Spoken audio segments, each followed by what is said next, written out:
और ये mind set होता है हमारा यार। तुम 2 घंटे भी दे दूंगा ना, ये रहेगा एसएसजीडी में 2 घंटे मिलते, कभी मिलते भी थे 2 घंटे में 100 क्वेश्चन, तो आप देखना 2 घंटे भी पूर्ति नहीं पड़ पाएगी, क्योंकि हम उस तरह से ही तैयारी करने लगते हैं। बेटा 1.5 घंटे का माइंड सेट था तो 1.5 घंटे के हिसाब से आप पेपर कर रहे हो। अगर आपका माइंड सेट 1 घंटे के हिसाब का तो आप 1 घंटे के हिसाब से करोगे। ऐसा नहीं है कि कम पढ़ने वाला है टाइम।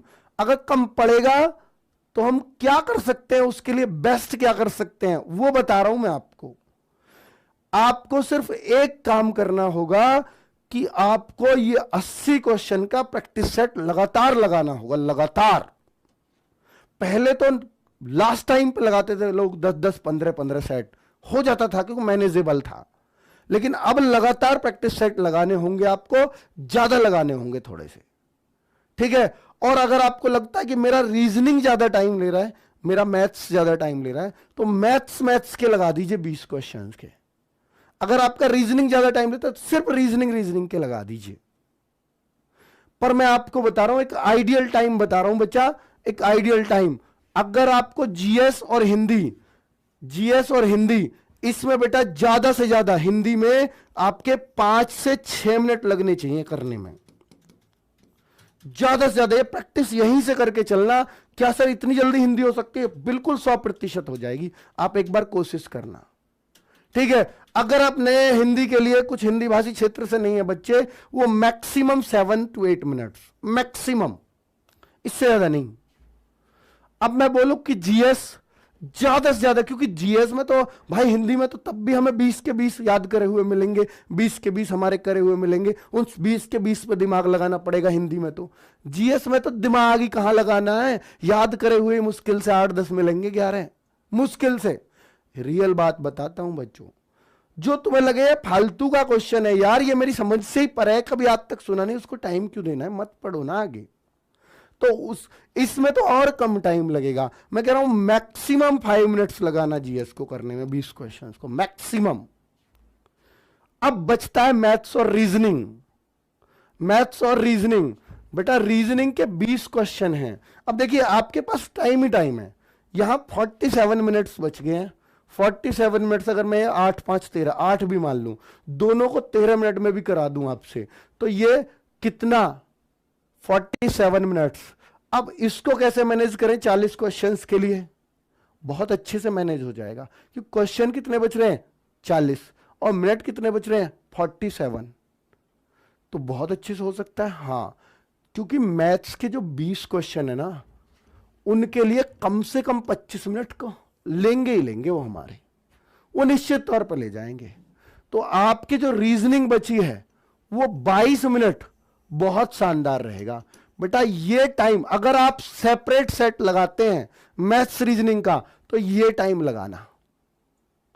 सेपरेट सेट लगाते हैं मैथ्स रीजनिंग का, तो इतने इतने मिनट में लगाना, और अगर इनके सेपरेट लगाने की जरूरत नहीं है। और बेटा अगर आप एग्जाम में, बहुत एक माइंड सेट होता है, इस बात को मेरी नोट कर लेना, आज माइंड सेट होता है कि हम सबसे पहले हिंदी करेंगे, मूड भी अच्छा हो जाएगा और आती भी है क्योंकि क्वेश्चन उसके सही होंगे और जल्दी भी कर लेंगे, फिर जीएस करेंगे। ये एक माइंड सेट होता है क्योंकि जल्दी हो जाएंगे, फिर आराम से मैथ्स रीजनिंग पाएंगे। नहीं, आप याद रखना, जिस चीज को आप सबसे पहले करते हो वो आपकी जो टाइम उसको लेना चाहिए उससे हमेशा ज्यादा लेगी। तो आप ऐसे सब्जेक्ट को, और बेटा आप खुश होगे कि मैंने बहुत बढ़िया कर दिया, क्योंकि आपके दिमाग में 7-8 मिनट नहीं, आप कहोगे मेरे 15-12 मिनट हो गए, 12-13 मिनट, मैंने 20 क्वेश्चन कर दिए। ऐसे तो मैं पूरा पेपर बहुत जल्दी कर दूंगा, 12-13 में 20, पर ये तो देखो 12-13 मिनट में आपने 20 हिंदी के करे। आपको आगे तो नानी याद आ जाएगी, ये नहीं करना है। तो सबसे पहले मैं हमेशा कहता हूं, सबसे पहले एग्जाम में अगर टाइम बचाना है और टाइम मैनेजेबल बहुत मुश्किल हो रहा हो, सबसे पहले रीजनिंग करना, सबसे पहले। तो रीजनिंग का अगर थोड़ा सा भी गड़बड़ा हुआ कि आपको एकदम से घबराहट होगी कि 10-11 के बाद यार 10-11 मिनट हो गए, 10-11 ही क्वेश्चन कर पाया हूं, तो थोड़ा और तेज चलोगे, ठीक है। आप कहोगे यार 22-23 मिनट हो गए, मेरे 20 ही क्वेश्चन हुए हैं और मुझे 60 में 80 करने हैं, तो आप फिर इनमें जितना टाइम ये डिजर्व करती है उतने में ही कर दोगे, और ये इससे तुम्हारा पूरा मैनेज हो जाएगा, और लास्ट में आप मैथ्स करना तसल्ली से।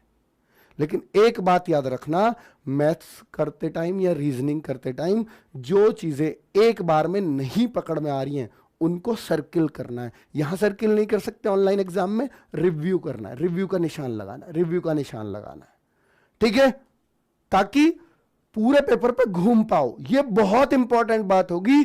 जीडी का बच्चा जो पूरे पेपर पे घूम पाएगा और मीडियम सी तैयारी कर ली, वो सिलेक्शन ले जाएगा इस बार, है ना बच्चों। ये बहुत बहुत, ये हर बार नहीं बताऊंगा मैं, हो सकता है एक बार बस एग्जाम से पहले बात ये बता दूं, रिपीट कर दूं, फिर नहीं बताना कभी। कभी क्यों मैं रोज यही कहता रहूंगा आपसे, नहीं, इतना टाइम ना मुझे ना आपको ना एसएससी ने दिया है हमें इतना टाइम, तैयारी करेंगे बस आगे। तो 80 क्वेश्चंस हैं, 60 मिनट है, 1/4 की नेगेटिव मार्किंग नॉर्मलाइज हर जगह होती है।